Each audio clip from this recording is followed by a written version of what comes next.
Semana llena de noticias, sucesos, visitas internacionales.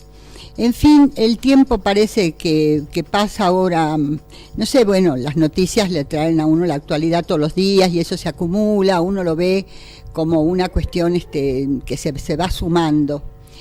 Pero en realidad sí parece que la vida estuviera más acelerada.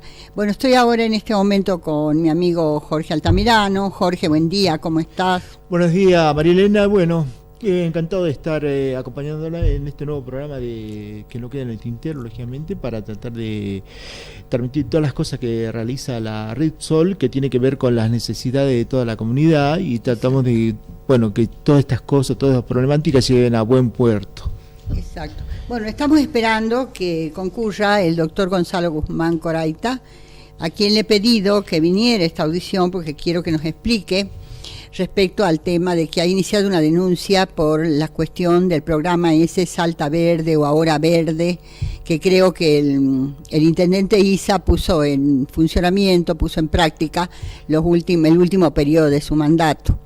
Y parece que no ha tenido resultados o no se conocen los resultados. La cuestión es que él inició una acción judicial y después el otro tema que quedó, creo, veremos a ver qué pasa, es el del censo del arbolado urbano. Iban a hacerlo por medio de ver cuáles eran las especies que estaban en buen estado, las que faltaban, las que estaban para extraer. Bueno, todo eso espero que pueda venir el doctor y nos explique en este momento, en esta audición. Bueno, no sé, Jorge, ¿qué te ha llamado más la atención estos días que hemos pasado, esta semana? ¿Qué pasó? Creo una de las cosas que fue noticia fue la visita del Papa a Chile. Creo que despertó una serie de polémica por algunas publicaciones de algunos medios, lógicamente, que lo descalificaban, lógicamente, el por qué no vino de visita para la Argentina, cuál es la causa. Y yo le dije, lo que pasa es que ahora el rol del Papa casi no es un rol de un religioso, sino más bien de un emisario político que trata de, qué sé yo, relacionar en forma armoniosa los intereses de todos los sectores de la comunidad, independientemente, lógicamente, de su rol como máximo representante de la Grey católica, por ejemplo, del mundo. Entonces, mucha gente, lógicamente, le critica, por ejemplo, que hace mucho hincapié a los sectores o a la defensa de los sectores más desposeídos que los sectores que están encumbrados en el poder. Creo que esa es la única razón por su ausencia en nuestra querida Argentina.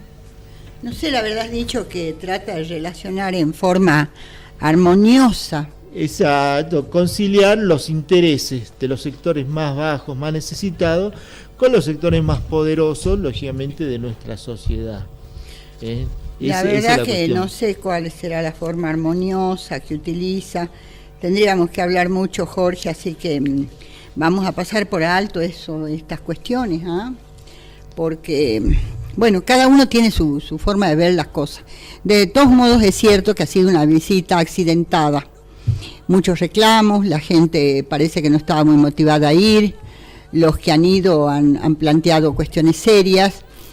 Y bueno, el Papa se ha ido con eso a Perú y parece que está un poco más aliviado allá.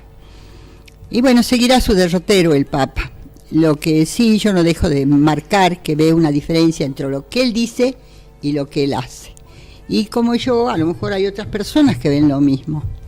Y yo creo que en las épocas actuales nosotros estamos exigiendo claridad, transparencia. ¿No has visto que siempre nosotros decimos que tiene que existir la ley de transparencia para esto, para aquello? Yo creo que la transparencia tiene que estar en boca de todos los que dirigen, los que tienen un alto cargo en este mundo, en este momento. Claro, o sea, la transparencia quizás sea un acto de idealismo, lógicamente, que a veces, para llegar, lógicamente, a que eso se vehiculice, hace falta que las relaciones de fuerza de quienes integran nuestra sociedad estén equiparadas. Cuando hay una desigualdad, lamentablemente queda como un ideal a realizarse, nada más. Esa es la cuestión. El problema, por ejemplo, es cómo hacemos, por ejemplo, para que la injusticia o las desigualdades se puedan corregir. Primero, sabemos que una de las condiciones básicas fundamental es el acceso, la igualdad, por ejemplo, que está contenida en la Constitución, por ejemplo, a la información o al conocimiento, para que toda la gente, porque la principal fuente de poder es el conocimiento. Pero si el conocimiento está retaseado para los sectores más bajos y solamente quedan en manos de los sectores más poderosos, creo que ese idealismo para que esa desigualdad se desaparezca queda como un simple acto, una intención nada más. Y bueno, ¿y quiénes son los sectores que puedan hacer viable, por ejemplo, que eso sea una realidad?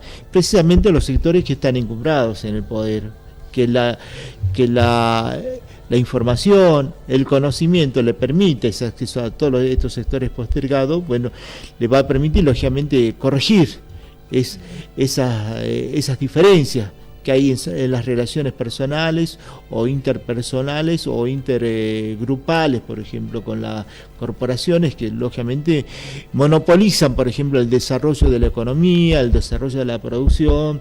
Mientras no cambiemos la mentalidad de esa gente a través de la educación, a través de una participación, el poder del pueblo siempre va a estar ausente.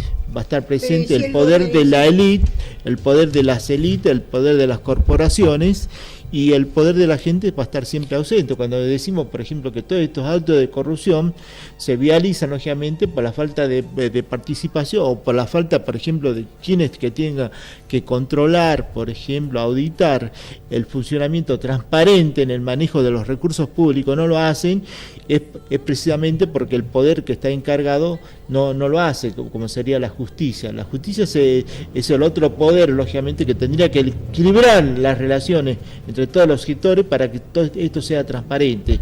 Y el poder legislativo, que es el otro poder, cuando no está en esa posición, lógicamente, para tratar de controlar, lamentablemente siempre los sectores más desposeídos van a estar siempre en las mismas condiciones. Yo mira, está un poco complicado porque el populismo que nos ha gobernado, ¿no es cierto?, no le interesa tener más pobres, por lo general los fabrica. Y en realidad los primeros que tienen que actuar con toda transparencia y todo lo demás es el gobierno administrador, que es el que administra, el primero, el que decide, el que hace los programas de gobierno y todo lo demás. Después vamos a los jueces, que también hacen sus cosas y esconden ciertas verdades. Pero acá todo es como un gran sabotaje al pueblo. No, o sea, hay un grado de complicidad, diría, entre todos los poderes, entre la división de poderes que tendría que controlar, lógicamente, para que los recursos públicos, el patrimonio público, se administre en función de los intereses de toda la comunidad, no de los intereses de los que están en el poder circunstancialmente. Yo pienso que los primeros que tienen que actuar con realmente con honestidad es el poder administrador. Aquí en Salta yo lo veo a través del simple cuestión de la edificación de edificios en altura fuera de las normas. Cuando ellos han hecho esta cuestión que ha sido en el gobierno municipal, permitir que se construyan edificios que no tienen agua, servicios, etcétera, etcétera, que ya lo repetí muchas veces, entonces ya vamos a la justicia y se encargan de también por medio de la justicia de obstaculizar, lógicamente, claro, sabotear a la justicia. El caso Nisman no lo cometieron los jueces, ellos no mataron a Nisman. La fiscal Fein no dijo vamos a esconder todo lo que se haga por Nisman. Claro, pero Nisman ya estaba muerto. Exactamente. ¿Quiénes lo mataron? Claro, pero acá hay otra cosa, por ejemplo. El poder administrador. Claro, no solo el poder administrador, están los medios de comunicación que tendrían que poner un poco de claridad. El por ejemplo, poder administrador también lo soborna. No, es exactamente, pero es el medio de comunicación que tendría que poner a la luz cómo ¿Cómo sucede estos hechos? Porque en realidad, por ejemplo, ¿Y por qué acá... no lo pone? Pero lo que pasa es que acá hay una intencionalidad. Usted sabe, por ejemplo... Pero no es gratis la intencionalidad. Pero por eso. Usted sabe, por ejemplo, que el caso Nisman viene, lógicamente, a tratar de poner en luz uno de los atentados terroristas que se producen en la década durante el gobierno de Menem en el año 92 y en el año 94. En realidad, usted sabe que una de las organizaciones de inteligencia más importantes, más poderosas del mundo es la CIA y la Mossad, que responden lógicamente a Israel y a Estados Unidos. Ellos son los que disponen de la mayor información, no solamente acá en este país, Jorge, en todos los países del mundo. No saquemos la pelota pero si yo le quiero explicar. En su momento no pudieron resolver este caso, lógicamente, porque hubo un grado de complicidad, tanto de parte de la autoridad política. ¿Y si no lo querían resolver? No, exactamente, porque si ellos a lo mejor lo habían hecho, que lo iban a resolver. Usted tiene que pensar, por ejemplo... Pero estaban las autoridades del país. Estos hechos, lógicamente, que flagrantes, lógicamente, que contó con muchísimas víctimas, uno tiene que buscar la intencionalidad.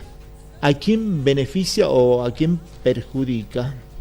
Acá este hecho tenía una intención de descalificar al gobierno revolucionario en ese momento, del Estado Islámico revolucionario de Irán. Ay, porque Jorge, no quisiera esto lo tenemos que incluir pero por eso, pero para poder comprender cuando nadie... Cuando todos tratan de ponerle un manto de duda para ocultar, lógicamente, dónde están los verdaderos intereses. Acá tiene que haber un interés, lógicamente, de este gobierno revolucionario que, lógicamente, que desencadenó una serie de conflictos, no solamente acá en esta zona, sino en las relaciones bipolares que existían, por ejemplo, entre la Unión Soviética y... ya me voy, Claro, pero por eso, y entonces, ¿quiénes trataron, por ejemplo, de descalificar al gobierno de Irán? Claro, ¿por qué? Porque acá lo que está en juego... Quiero decirte que yo no fui. No, por eso. Lo que sí, acá los medios tratan de ocultar, porque acá hay poderosos intereses geopolíticos y económicos que estaban en juego.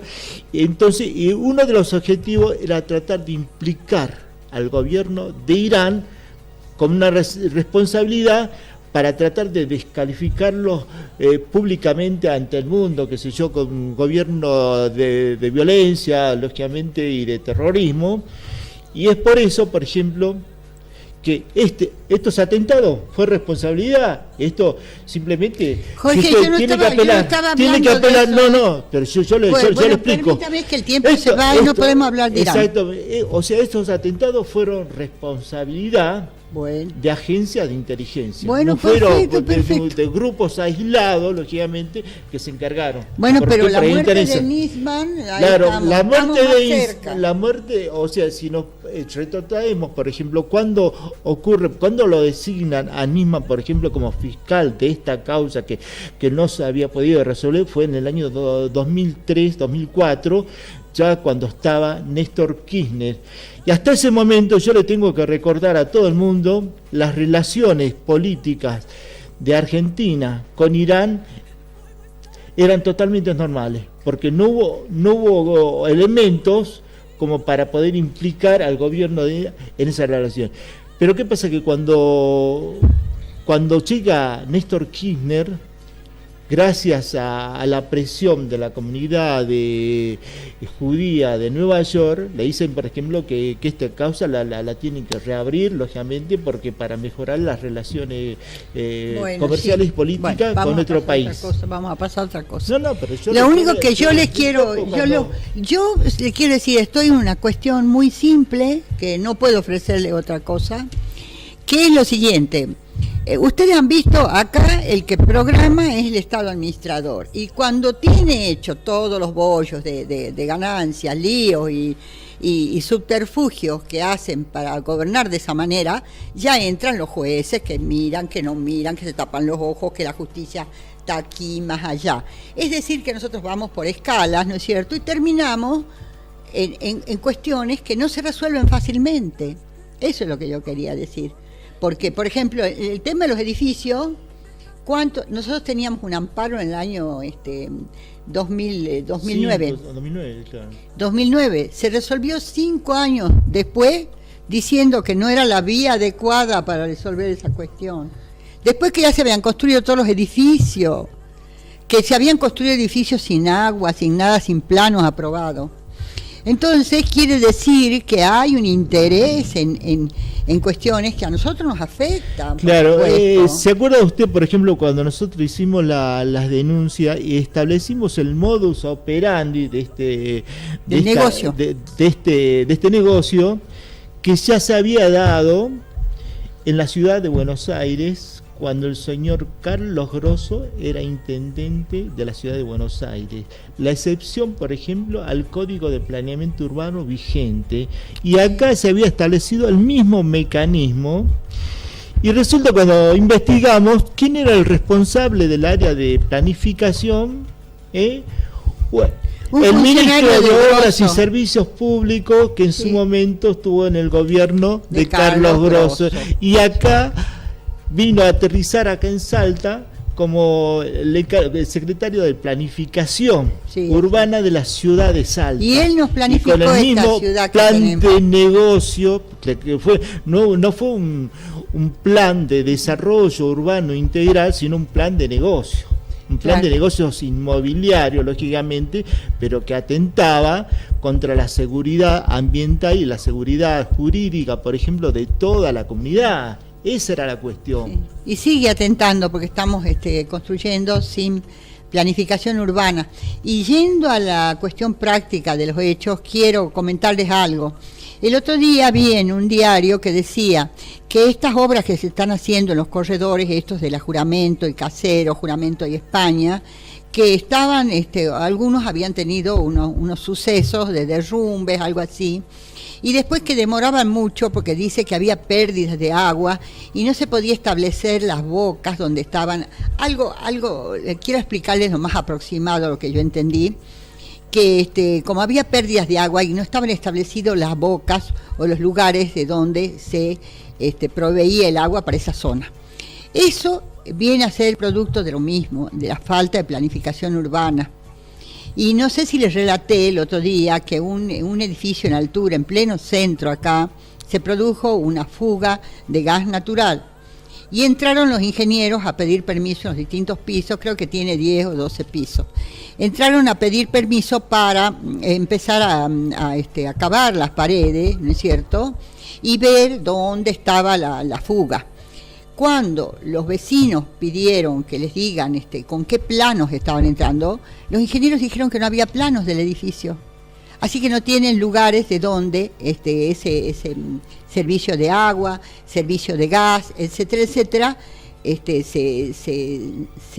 sepamos claramente, ¿no es cierto?, cómo lo vamos a manejar desde el punto de vista de la construcción. Entonces tuvieron que cerrar el servicio de gas para toda la calefacción del edificio y pedirles que pongan los splits y terminen con la cuestión porque no había manera de solucionarlo. Y en esa misma situación seguimos en la actualidad.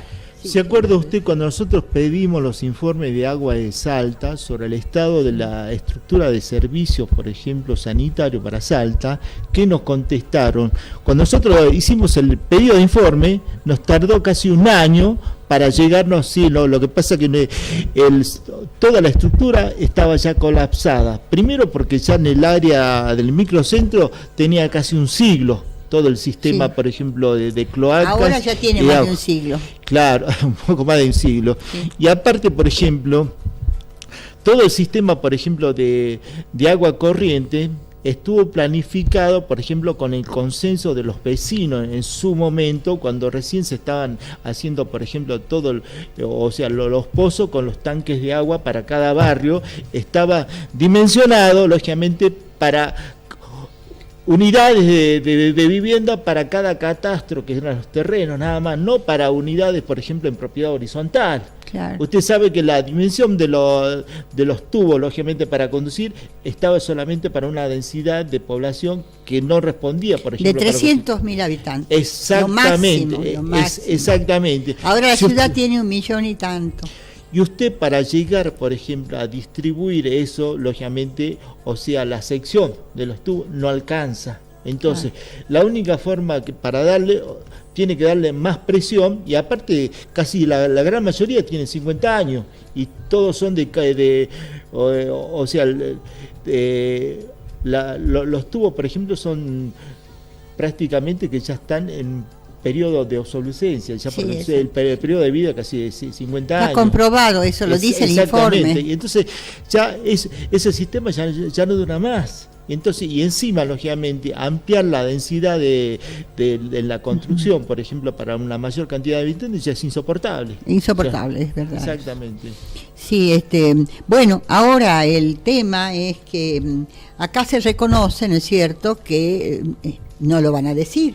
Yo lo leo a través de todos los que venimos trabajando nosotros hace tanto tiempo, por qué es el motivo por el cual la ciudad está de un modo o de otro. Quiere decir que como no hay planificación urbana, usted enchufe el agua en esta esquina, la desenchufe en la próxima, pone el gas aquí, no sabe por dónde continúa. Entonces, y miren, hay algo más grave todavía, que las empresas estas de servicio, como sea gas del Estado, teléfono, electricidad y agua, proveen de elementos a estos edificios que no tienen plano, que son completamente ilegales. Ustedes saben lo que es proveerle de gas a estos edificios truchos que tenemos nosotros a cantidad en el centro. Y aparte, por ejemplo, usted va a notar la ausencia de planificación, por ejemplo, para la alimentación eléctrica. Sí. Porque para alimentar... No, independientemente de eso, por ejemplo, como la sección de los cables no alcanza para el amperaje del consumo que tiene, entonces la única forma es llegar con cables de alta tensión hasta cerca de los edificios, y ahí poner un transformador para bajar la tensión, pero sin ningún tipo de planificación. Claro. Usted ve que los cables se cruzan de un lado para otro, de otro lado, sin ningún tipo de planificación ni armonía. Y usted sabe, por ejemplo, que los cables de alta tensión, por ejemplo, tienen que estar muy lejos de los árboles, porque por la tensión se puede producir una descarga, qué sé yo, a tierra, con un riesgo para cualquier persona. Y si no hay planificación, lógicamente es un riesgo para toda la ciudad. Aparte, yo me acuerdo del ingeniero Luna, lo voy a mencionar porque él me sabía decir que esa electricidad de alta tensión no puede pasar por las zonas urbanas pobladas, por la incidencia que tiene la salud, el cáncer, los nacimientos prematuros y un montón de enfermedades, ¿no es cierto? Porque está irradiando, pero las mismas redes están irradiando. Disculpe, Nadia, tenemos que ir a un corte. Bueno. Sí. Bueno, esto que estaba mencionando, estaba contándoles de Aguas de Salta, que las nuevas construcciones que están haciendo en el centro, en Juramento, en Casero, Juramento y España, bueno, parece que tiene el mismo problema, que la ciudad no sabe, por falta de planificación, dónde están las bocas, ¿no es cierto?, de alimentación de esos servicios. Y después estamos hablando de una cuestión tan fundamental como es el agua. Hoy he visto en el diario que existe ahora la contaminación por salmonelosis, por la salmonela.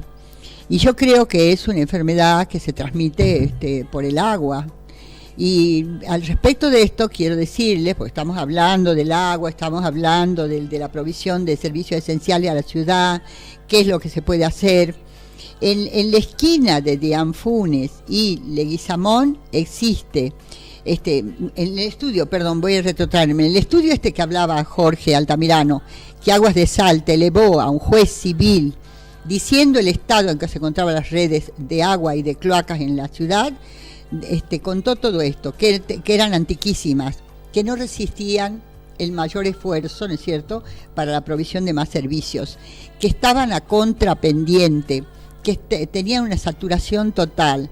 Entonces, todo esto lo explicaba también, que están permanentemente tirando sus afluentes a las napas de agua, sí. Tienen esas pérdidas, y sobre todo en la esquina del que les digo, de Anfunes y Leguizamón, dice que hay pérdidas constantes de líquidos cloacales que van a las napas, y están también las redes, sí, las redes de agua que se contaminan. Entonces, imagínense, si nosotros estuviéramos conscientes el cuidado que tendríamos que tener nosotros para beber agua, dada la situación que vivimos.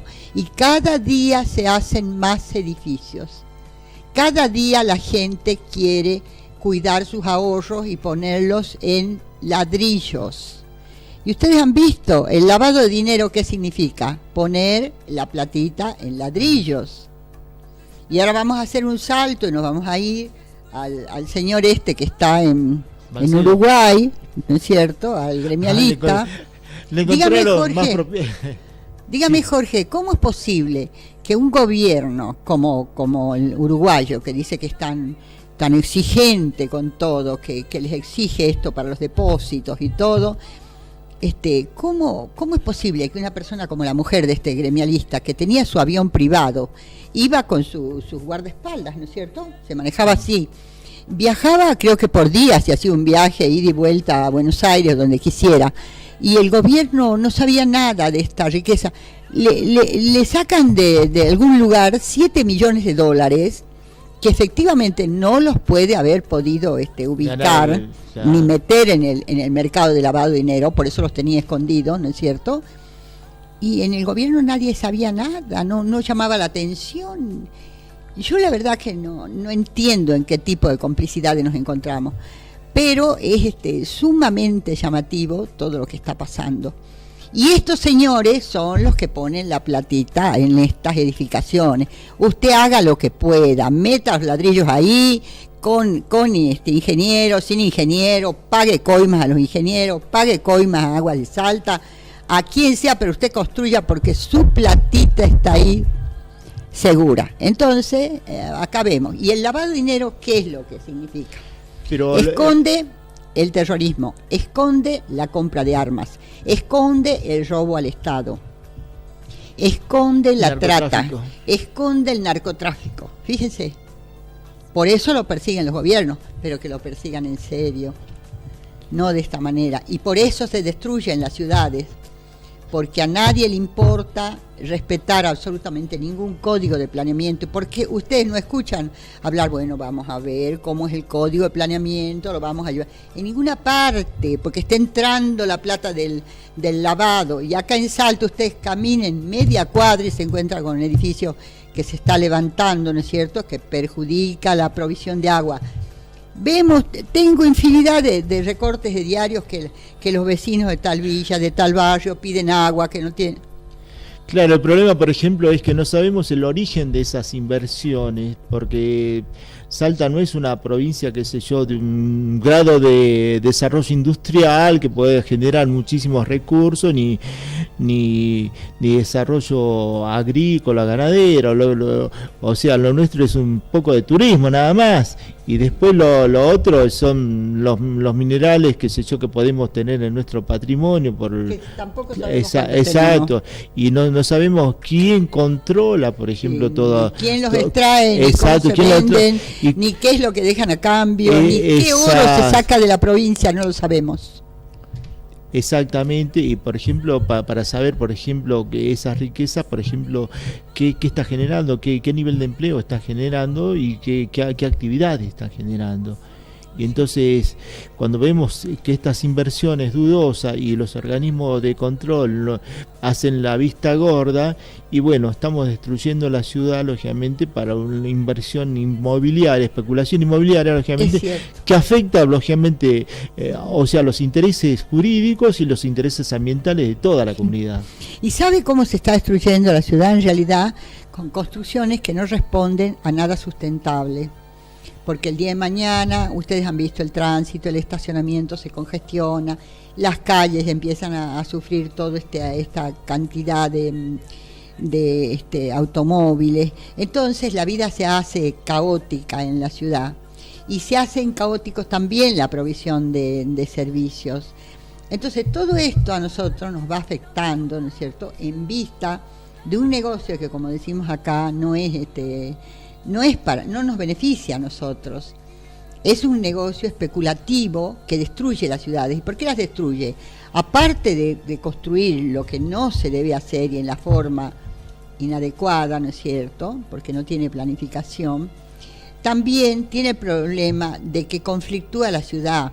Una vez un arquitecto me explicaba que al tirar abajo todas estas edificaciones que se pueden decir históricas, que es el urbanismo que nosotros teníamos cuando esta ciudad era una ciudad virreinal. El casco histórico, sí. El casco histórico, que en todas las ciudades se trata de respetar el casco histórico, porque es una maravilla mantener eso. Sí, eran construcciones coloniales, lógicamente, que tenían muchísima historia, que lamentablemente son pocas las ciudades que se habían conservado. Sí, nosotros teníamos una riqueza patrimonial tremenda porque fuimos ciudad de paso al Alto Perú. No se olviden que todo esto conformaba una sola región. Eso es historia. El virreinato del Río de la Plata. El virreinato del Río de la Plata. Y resulta que pasa lo siguiente: han roto casas antiguas para edificar estos edificios en altura. Ahora tienen que seguir rompiendo las que queden. ¿Saben por qué? Porque los edificios los han hecho sin la provisión de cocheras suficiente, y como el hecho de tener muchas oficinas y departamentos en esos edificios en altura hace que se necesiten estacionamientos. Entonces rompen las casas viejas que quedan en la vecindad para hacer playa. Entonces ustedes van a ver playa. Usted ha visto frente de la emisora de Peña en la Córdoba al 80, hay una casa vieja, del cual yo tengo la foto cuando existía la casa y cuando la tiraron abajo.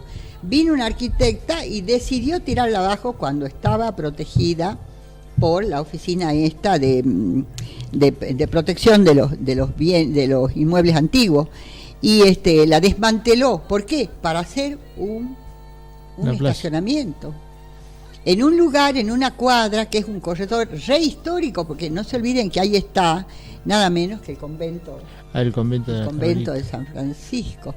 Entonces, ven cómo nosotros vamos edificando el mundo a nuestra altura, a nuestra sapiencia, a nuestra consideración, y cuando nos equivocamos nos hacemos los otros, nos damos vuelta y no nos hacemos cargo de nada. Entonces creo que tenemos que tomar un poco más de conciencia de lo que está pasando.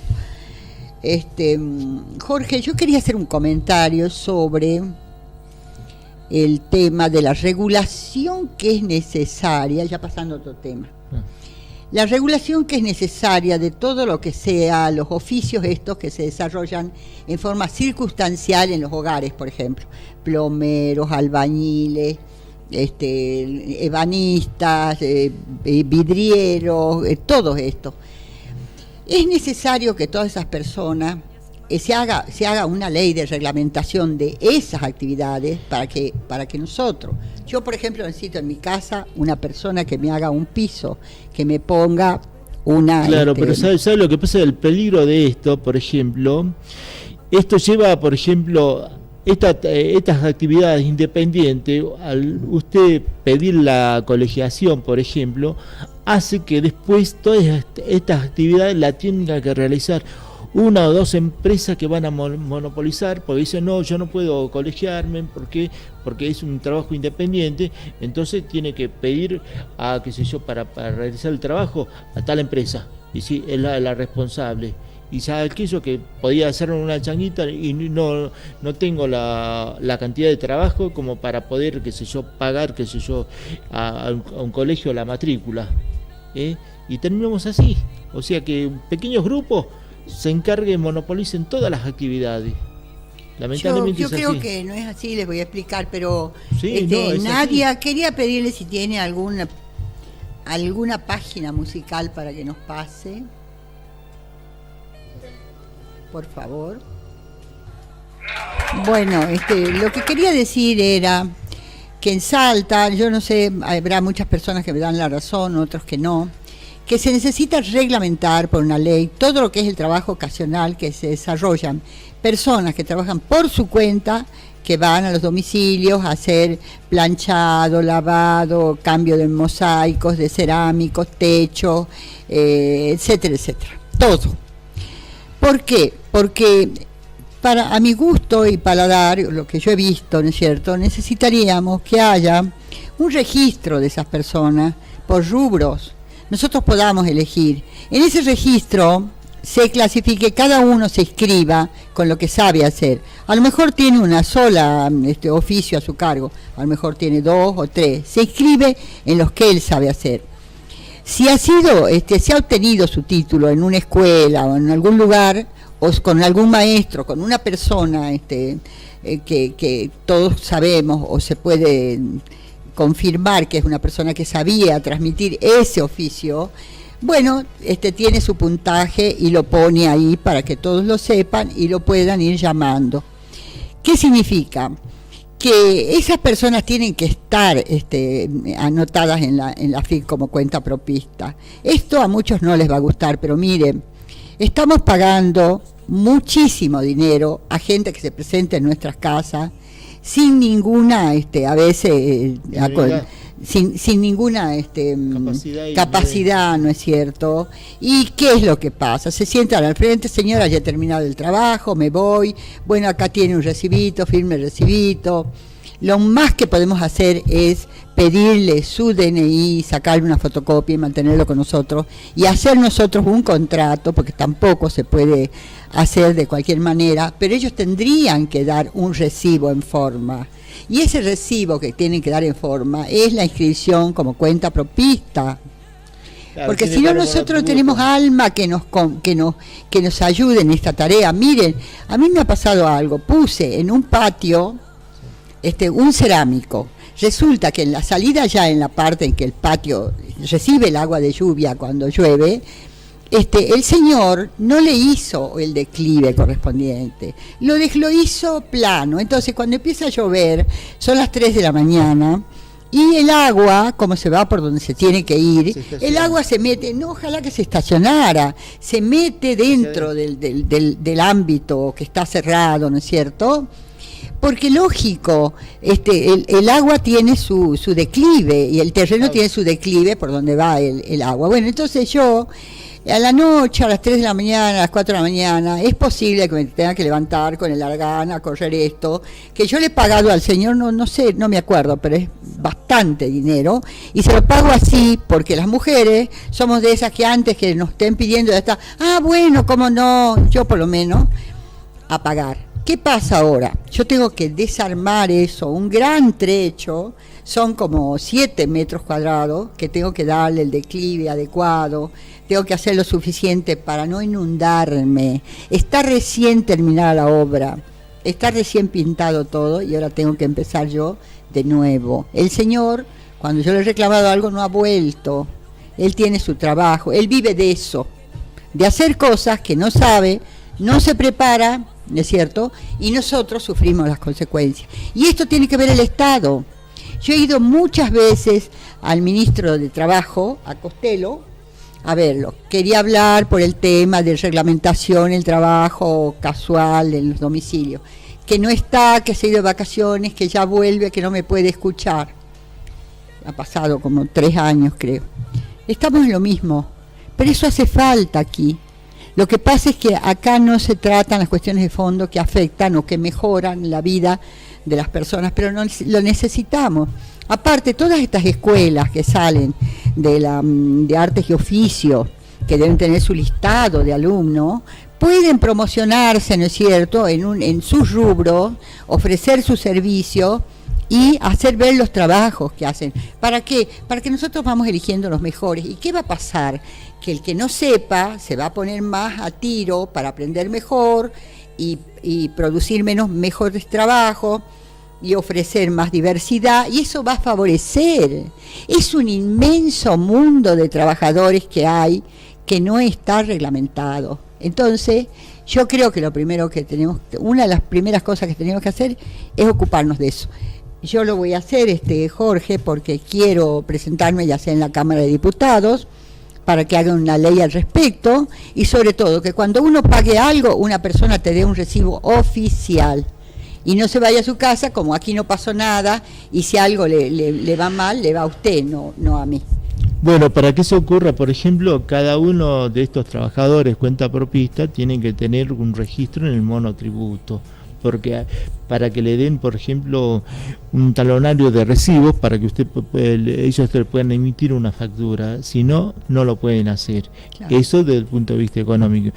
En cuanto a la capacidad, lo que pasa es que muchas veces estos trabajadores, con tal de hacerlo rápido, no toman en cuenta, por ejemplo, una cuestión elemental, que son los niveles y lógicamente, o sea, ya está hecho mal y yo no puedo para poder hacer, pero lo que pasa es que la persona seria y responsable va a decir, mire señora, o sea, yo para hacerlo esto tengo que cambiarle el nivel, por ejemplo, del otro piso que está más adelante, porque si no, si yo respeto esto, prácticamente no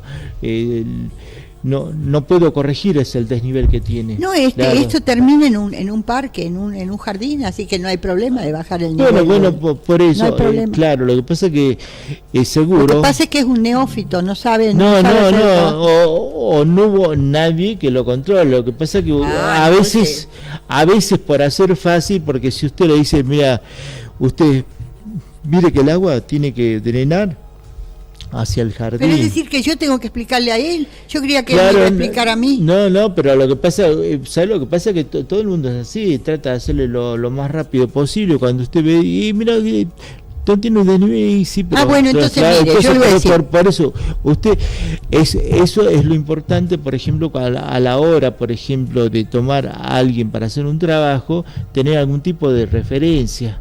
Porque uno no lo puede tomar. Mire, esta persona que me lo hizo era excelente, y yo tengo buenas referencias del que me lo recomendó.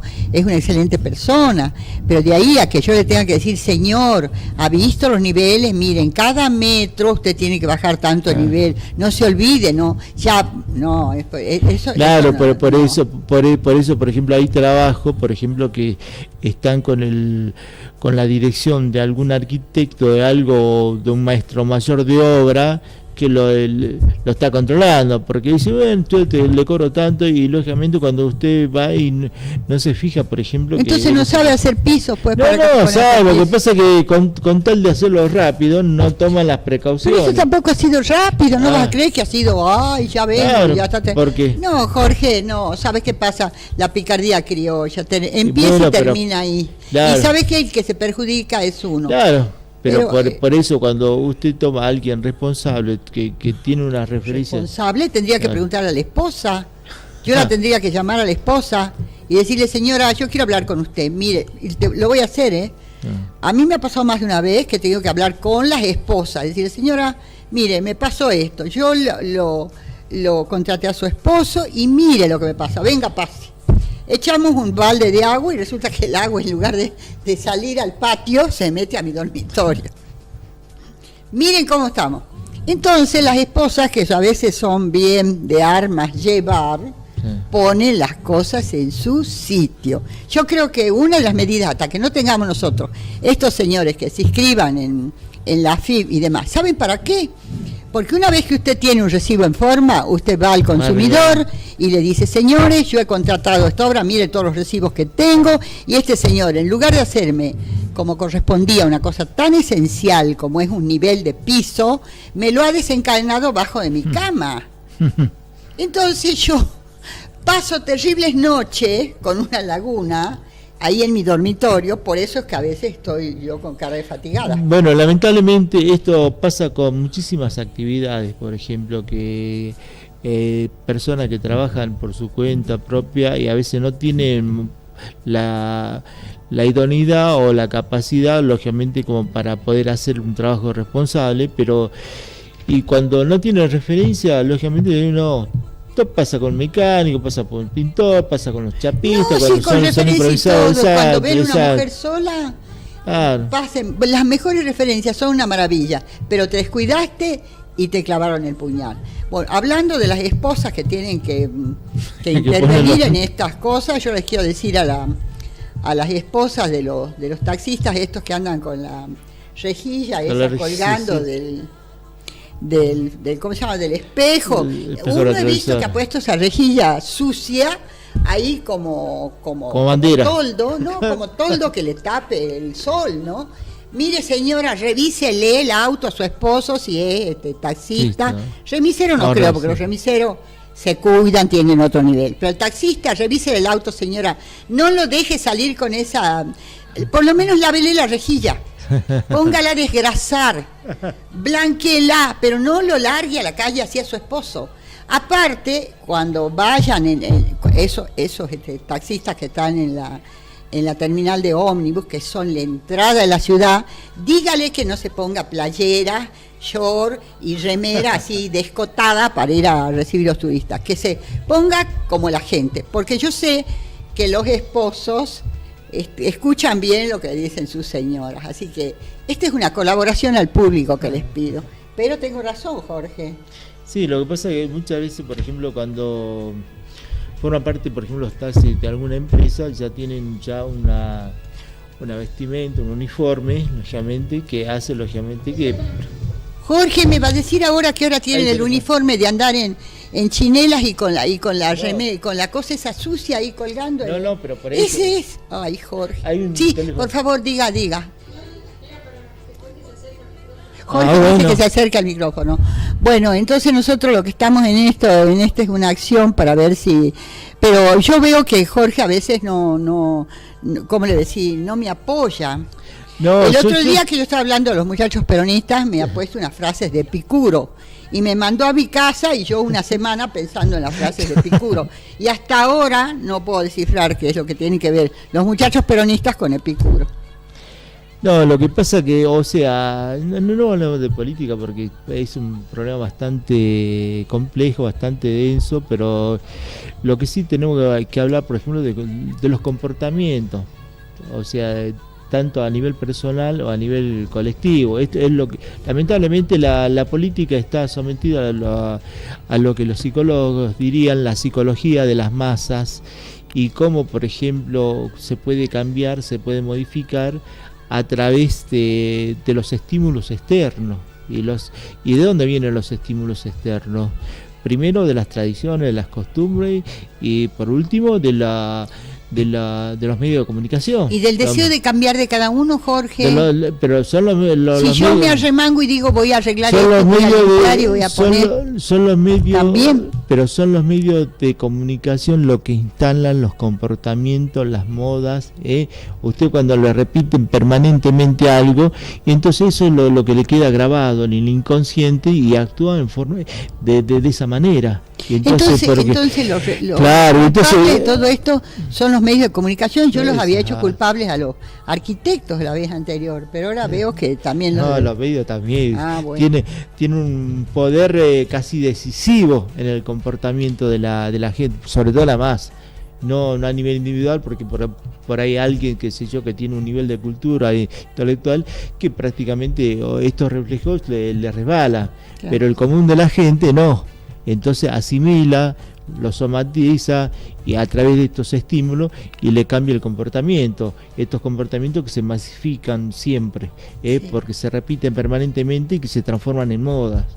Sí, Jorge, creo que hemos llegado. Lamento que mi invitado no haya podido venir, el doctor Guzmán. Bueno, le va a tener que firmar un contrato, lógicamente, antes de invitarlo. Dice, mira, y si no venís, lógicamente te vamos a sancionar la próxima vez, ya no te invito. Porque la verdad que hubiera sido muy interesante conocer su palabra, por qué el inicio de acción por un plan que era deforestación en la ciudad y el intendente anterior no lo llevó a cabo. Así que bueno, queridos amigos, nuestros mejores saludos y los esperamos el próximo sábado a las 12 horas en este programa que hemos dado en llamar Que no quede en el tintero. Muchas gracias.